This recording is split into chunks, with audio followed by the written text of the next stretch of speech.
So yun mga kabatang, yun, no? Magandang hapon sa inyo lahat. Ang oras ngayon mga alas 5:20 na ng hapon. Yun na tayo nagpunta muna din tayo mag-chill muna din sa tambayan ko din sa Luisa Cafe. Yeah. Tayo may tatambay muna tayo mga kabatang doon. At chill muna, kasarap mo magtumambay habang nainom-inom tayo ng kape. Yun na lang, at wala tayong overtime ngayong araw na ito. Hanggang bukas wala din. Yun. Pero nakauna na kami ng 2 araw. Nakakaalam na tayong overtime ngayong July na ito. 23 days, ayos. Sana magka-OT ulit sa isang linggo. Pautay-utay lang mga kabatang ang ating overtime ngayon dito sa Taiwan. Talagang iba talaga. Nung nagdaang COVID, talagang iba ang pagtatrabaho noon mga kabatang.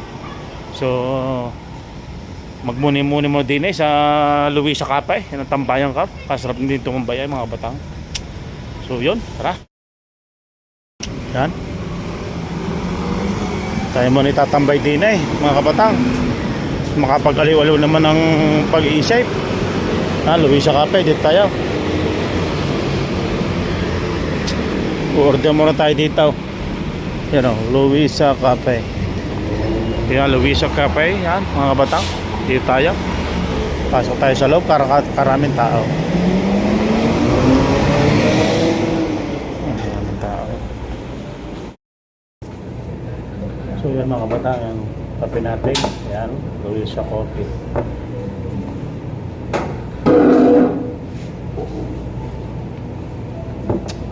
Lagi akong tumatambay dito mga kabatang. Sarap dito sa bayo.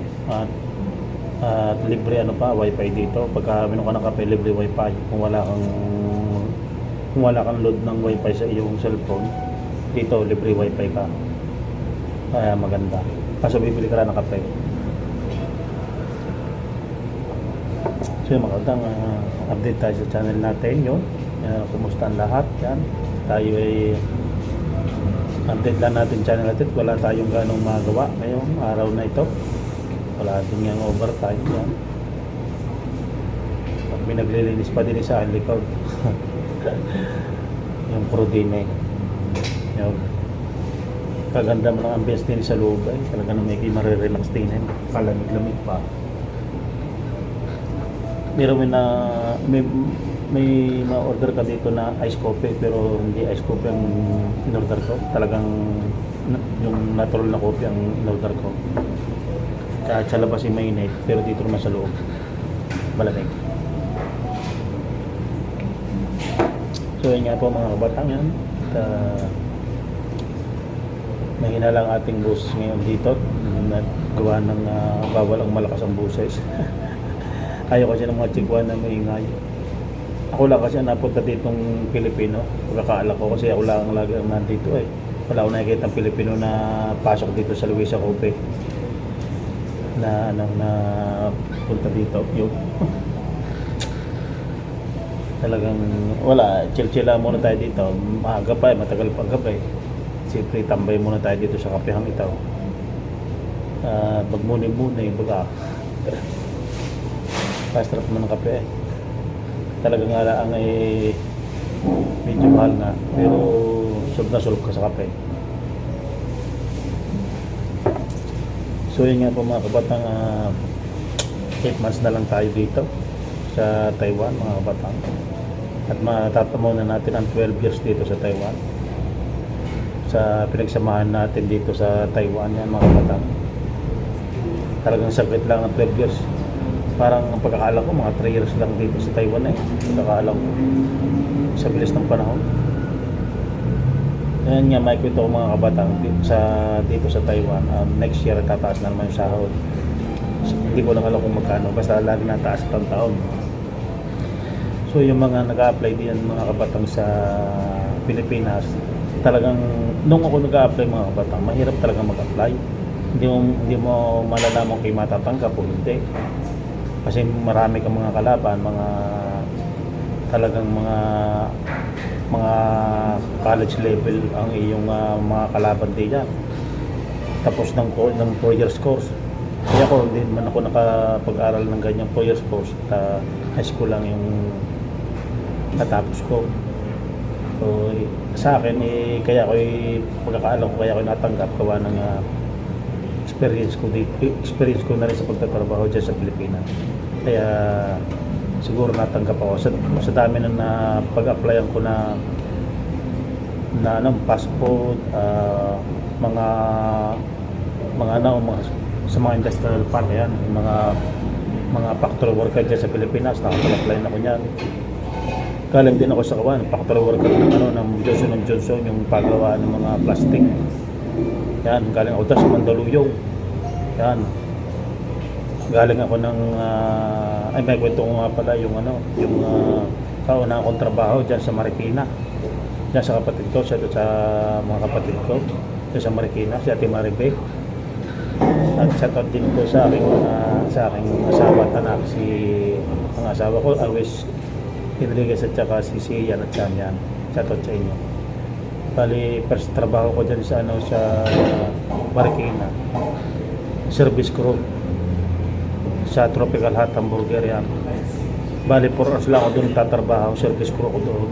Ang bayad sa akin noon ay 99 pesos lang, 4 hours. Hindi pag nakaka-out, pagka maraming tao, nakakawalong oras din ako doon pagka maraming tao. Pero pagkaka-out yan tao, 4 hours lang ako doon. Kauna ako trabaho yun. Nagtrabaho din ako dyan sa Antox Lechon, yan, Baliwag Lechon. Sa Selecta, nagtrabaho din ako sa Pasig. At saka doon sa Johnson & Johnson, factory ng mga plastic, nilagay ng pulbo. At sa dicer ako niyan sa dicer ako dyan sa Tanawan. Nag-stockman ako dyan sa City Mart, tapos naging dicer ako niyan, promo dicer ng Del Monte. 4 years ako diyan. Tapos ano pang pagtrabaho ko pa? Yun, sa dami yun ang mga experience ko. Umuwi ako gawa ng sa Tanawa, nasunog yung City Mart hanggang sa tinamad ako mag-apply kasi maliliit din nga ang sahod. Nagkasakit pa ako niyan sa amin sa probinsya sa Batangas, Kalakasapyan. Yun, at tambay ako niyan, nagkasakit kasi ako niyan, na hospital ako, na nakabukol yung sa bituka ko dito na ultrasound yan. Tapos ay di tumabaan ako yan, nang gumaling na ako. Lahat na ng trabaho ko dyan sa Kalaka, dyan sa Lumbang, Tanda. Pagka nag-bore ng tubo, puro pa paglalabas ng tubo. Yan, ganyan. Pag gagamas ng palayan, 250 pa yun noon. Pagkapakain, 220. Ay laki tayo sa hirap sadyang tayo pinalaki ng ating magulang na talagang sanay tayo sa mga trabahong ganyan. Pag-hornal ng tubo, ganyan, kainit. Kasarap naman pagka yung uuwi ka na, pagka yung tapos ng hornalaan, maya kurpuhan na. Hindi yung manager ng tubuhan ng kuwam, ambag-ambagan, o di inuman na ng digawasa. Yan ang masarap dyan sa probinsya nung ako'y binata. So napag-isip-isip ko na pagka ganito ang buhay walang mangyayari, lagi na lang akong ganon. Talagang hindi mo mabibili ang mga gusto mo, hindi mo ang pangarap mo sa buhay kung hindi mo sisimulang ibahin ang buhay mo. Hindi mo makakamit ang pangarap sa buhay. Dati yung asawa ko noon dati ang girlfriend ko nasa Taiwan yan. Kaya nainganyan din akong pumunta ng Taiwan kasi bago umalis siya ng Taiwan umalis na sa Tanawan. Diyan ko nakilala sa Tanawan yung asawa ko. Tapos pumunta siya ng Taiwan. Tapos matagal ako bago makasunod. Kasi nga gano'n nga nagkasakit ako. Marami din akong galgal na nagawa Binata yun. Tapos talagang napag-isip-isip ko na pag ganito ang buhay, walang mangyayari. Tatanda ka na lang na wala ka maabot sa pangarap sa buhay. Kaya nagporsige akong mag-apply sa Taiwan. talagang hindi ko alam kung bakit matatanggap ka sa talaga. Talagang mahirap, parang papasok ka doon sa butas ng karayom. Talagang pagalingan, didiskartehan mo din talaga yan. Gagalingan mo rin sa mga exam, sa mga interview, kailangan magaling ka rin dyan. Yung mga resume mo, kailangan alam mo yan pag in-interview ka. Kasi baka gawa-gawa lang yung mga certification niya, kaya kailangan alam mo yan. Yun. At ako yung nag-training din noon sa San Fernando, yung sa butcher. Yan. Nag-apply din ako sa ISO.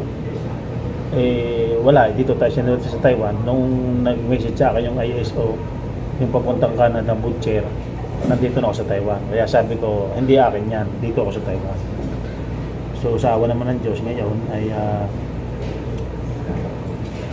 sa pagpupursige ko, yun, mag-12 years na tayo dito sa Taiwan. Yan mga kabataan. Kaya maraming salamat sa Diyos at saka kailangan talaga may prayer ka na nasa sa isip mo, gagawin mo para bigyan ka ng blessing ng Panginoon. Talagang pag ikaw ay hindi nakatuon sa pamalakad ng Panginoon Diyos, hindi ka magtatagumpay sa buhay mga kabataan. Diyan ganyan. Talagang hindi ka magtatagumpay pag gano'n.